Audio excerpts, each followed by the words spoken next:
तो welcome net आप सभी के अपने चैनल यस की एम फिर से स्वागत है। बहुत ही इंपॉर्टेंट वीडियो आपके लिए होने वाली है। इंपॉर्टेंट क्यों है अभी आपको पता चल जाएगा। सारी चीज़ों को डिस्कस करेंगे, बस आप हमारे साथ बने रहेंगे। तो देखिए इसमें बात क्या करने वाले हैं, हम बहुत अच्छी तरीके से आपको बताएंगे और आपको अच्छी तरीके से हम समझाएंगे। ठीक है, कक्षा 12 सब्जेक्ट रसायन विज्ञान की बात करेंगे। 20 अति महत्वपूर्ण प्रश्न की बात करेंगे। क्या बात करेंगे? 20 अति महत्वपूर्ण प्रश्न की बात करेंगे जो आपके एग्जाम के लिए बहुत ही इंपॉर्टेंट है। ठीक है, तो चलिए इसमें स्टार्ट करते हैं और जानते हैं अच्छी तरीके से आपको हम बताने का प्रयास करेंगे।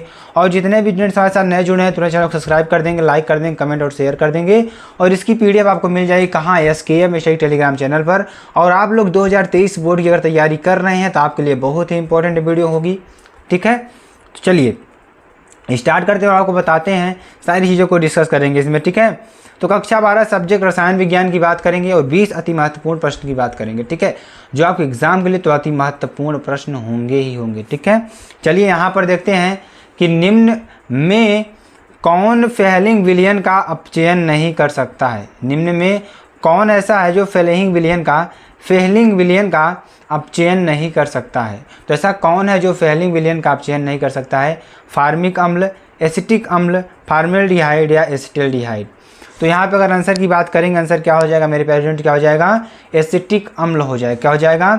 एसिटिक अम्ल हो जाएगा। ठीक है, तो इसमें कौन सा ऐसा है जो अपचयन नहीं कर सकता? कौन सा? हमारा एसिटिक अम्ल है। ठीक है, चलिए अगला देखिए क्या है हमारा।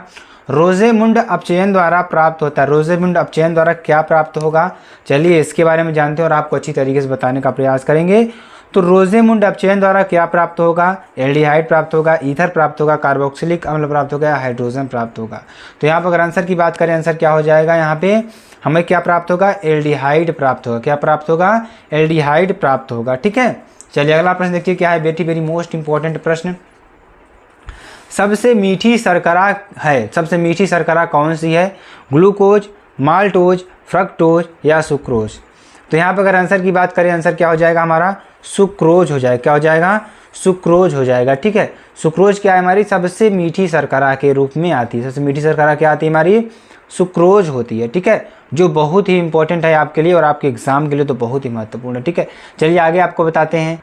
अगला देखिए क्या है। लिपिड क्या है, इसके मुख्य कार्य क्या है? लिपिड क्या होता है, इसके मुख्य कार्य क्या है? ठीक है, तो वे वसा और तेल जो जंतुओं एवं वनस्पतियों से प्राप्त होते हैं। वे वसा और तेल जो किससे प्राप्त होते हैं? वनस्पतियों एवं किससे प्राप्त होते हैं? जंतुओं से प्राप्त होते हैं।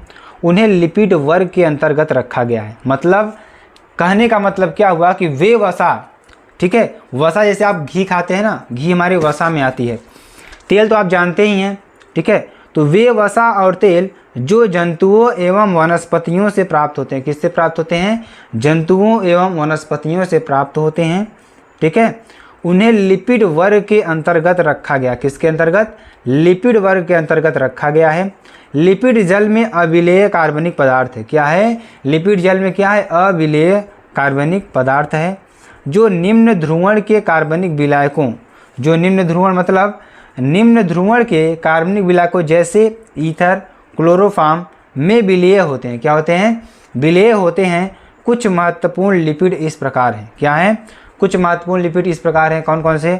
वसा और तेल, फास्फोलिपिड, स्टेरॉयड या टर्पीन्स। तो यहाँ पे आपके 4 जो लिपिड हैं इस प्रकार से दिए गए हैं। ठीक है, कौन सा? हमारा वसा और तेल, फास्फोलिपिड, स्टेरॉयड और टर्पीन्स। ठीक है, तो ये हमारे लिपिड हैं इस प्रकार के, बहुत ही इंपॉर्टेंट है। ठीक है, अब लिपिड के कार्य की बात करेंगे। लिपिड के कार्य क्या होते हैं? लिपिड के कार्य क्या होते हैं? ठीक है, तो कार्बोहाइड्रेट तथा प्रोटीन के अभाव में, किसके अभाव में? कार्बोहाइड्रेट तथा प्रोटीन के अभाव में ईथर को ऊर्जा प्रदान करना। क्या करना? कार्बोहाइड्रेट तथा प्रोटीन के अभाव में क्या करना? शरीर को, किसको? शरीर को ऊर्जा प्रदान करना। क्या प्रदान करना? ऊर्जा प्रदान करना। ठीक है, शरीर के ताप को नियंत्रित करना। किसको क्या करना? शरीर के ताप को नियंत्रित करना। स्टेरॉयड कोशिका झिल्ली के घटक हैं। क्या है? स्टेरॉयड कोशिका झिल्ली के क्या हैं? घटक हैं। ये हार्मोन्स विकास में सहायता प्रदान करते हैं। तरीके से आप लिख लीजिए, सहायता प्रदान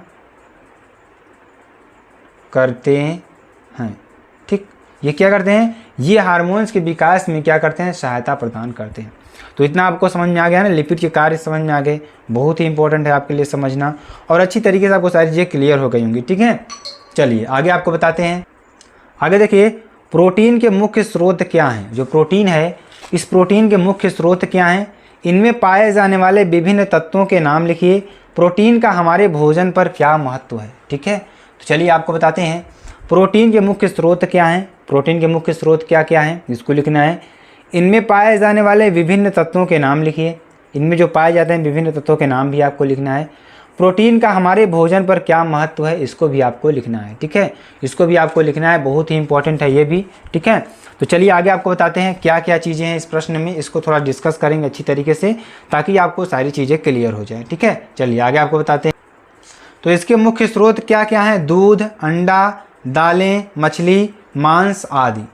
ठीक है, तो इसके जो मुख्य स्रोत कौन कौन से हैं, दूध है, अंडा है, दालें हैं, मछली हैं, मांस हैं और आदि, ये सब चीज़ें क्या हैं, इसके मुख्य स्रोत हैं। तत्व की बात करेंगे, कार्बन, हाइड्रोजन, नाइट्रोजन, ऑक्सीजन और सल्फर हैं। ठीक है, ये इसके मुख्य तत्व के रूप में आते हैं। ठीक है, अब इसके महत्व की बात करेंगे, जो प्रोटीन है हमारे शरीर में क्या क्या चीज़ें करता है, क्या क्या चीज़ें नहीं करता है, इसके बारे में बात करेंगे। ठीक है, तो प्रोटीन हमारे शरीर की वृद्धि के लिए अत्यंत आवश्यक है। जो प्रोटीन है हमारे शरीर की वृद्धि के लिए क्या है, अत्यंत आवश्यक, क्या है, बहुत ही ज़्यादा आवश्यक है।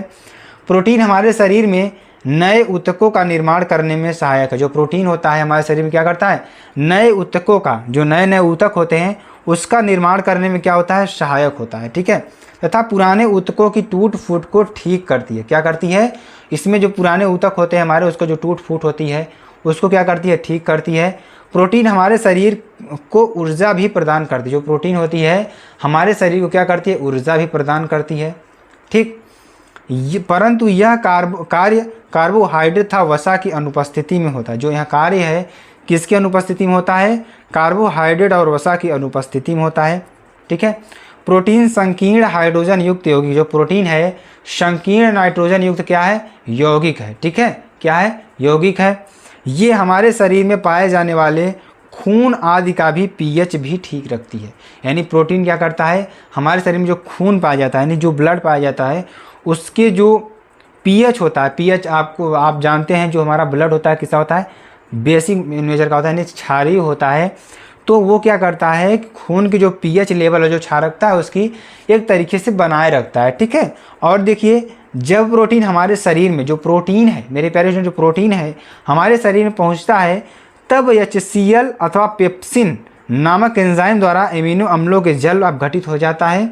ये अम्ल रुधिर वाहिकाओं द्वारा रुधिर में अवशोषित हो जाते हैं। क्या हो जाते हैं, अवशोषित हो जाते हैं, और रुधिर के प्रवाह के साथ शरीर के विभिन्न अंगों में पहुंचते हैं, जहां ये नई कोशिकाओं और ऊतकों का निर्माण करते हैं। क्या करते हैं, नई कोशिकाओं और ऊतकों का निर्माण करते हैं। ठीक है, इस कार्य के अतिरिक्त प्रोटीन विभिन्न एंजाइम संश्लेषित करते हैं और शरीर को संक्रमण से बचाते हैं। क्या करते हैं, शरीर को किससे बचाते हैं, संक्रमण से बचाते हैं। कोई आपके ऊपर जैसे कोई बीमारी आने वाली है, या छोटे छोटे जो हमारे वातावरण में जो सूक्ष्म जीव हैं उनसे रक्षा करता है। ठीक है, चलिए आगे आपको बताते हैं। आगे देखिए, हैलोफॉर्म अभिक्रिया क्या होती है। जो हैलोफॉर्म अभिक्रिया होती है वह क्या होती है, तो एथिल एल्कोहल, एस्टेल्डिहाइड, एसीटोन तथा जिसमें ओन एवं आल लगा हो, यानी कि जिसमें क्या लगा हो, ओन लगा हो एवं आल लगा हो। ठीक है, वे सभी यौगिक हैलोफॉर्म अभिक्रिया देते हैं। क्या देते हैं, हैलोफॉर्म अभिक्रिया देते हैं।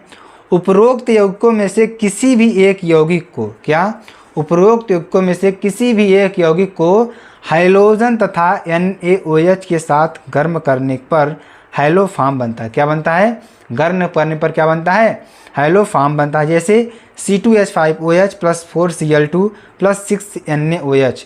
अगर इसको यहाँ हमारे क्या बनेगा, इसको गर्म करेंगे तो क्या बनेगा, CHCl3 यानी क्लोरोफॉर्म बनेगा, और 5NaCl + HCOONa + 5H2O बनेगा। ठीक है, ये हमारा बहुत ही इंपॉर्टेंट है।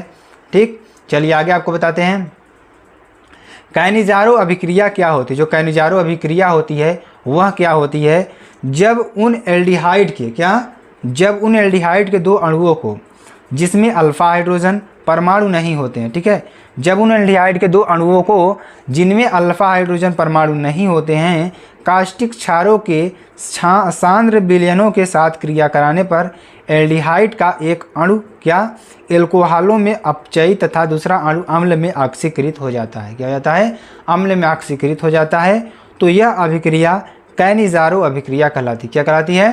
कैनिज़ारो अभिक्रिया कहलाती है। ठीक है, यहाँ से आप देखेंगे 2HCO प्लस NaOH, ठीक है, जिसे हम क्या कहते हैं? फॉर्मेल्डिहाइड कहते हैं। CH3OH प्लस HCOONA यानी ये मेथिल अल्कोहल है, ये हमारा सोडियम फॉर्मेट है। ठीक, उसके बाद देखिए क्या बनता है? 2HCHO प्लस KOH क्रिया करके CH3OH प्लस HCOO के पोटेशियम फॉर्मेट बनाता है। ठीक है, चलिए आगे आपको बताते हैं। बी नंबर में देखिए 2C6H5CHO प्लस 2NaOH क्या करता है? ये बेंजील्डिहाइड है, ये बेंजील एल्कोहल के साथ क्रिया करता है तो क्या बनता है? C6H5COONA सोडियम बेंजोएट बनता है। क्या बनता है? सोडियम बेंजोएट बनता है। ठीक है, तो यहाँ से देखिए 2,6H5CHO प्लस 2KOH क्रिया करके C6H5CH2OH प्लस C6H5COO क्या बनाता है? पोटेशियम बेंजोएट बनाता है। ठीक है, इसे हम क्या कहते हैं? लैंथेनाइड तत्वों के 2 उदाहरण दीजिए, जैसे सीरियम एवं यूरोपियन। तो मेरे प्यारे फ्रेंड्स आपके लिए 20 प्रश्न बहुत ही इंपॉर्टेंट है। तो आपको वीडियो कैसी लगी कमेंट सेक्शन में बता दीजिएगा। फिर मिलते हैं नेक्स्ट वीडियो में नए टॉपिक के साथ। तक ले जय हिंद।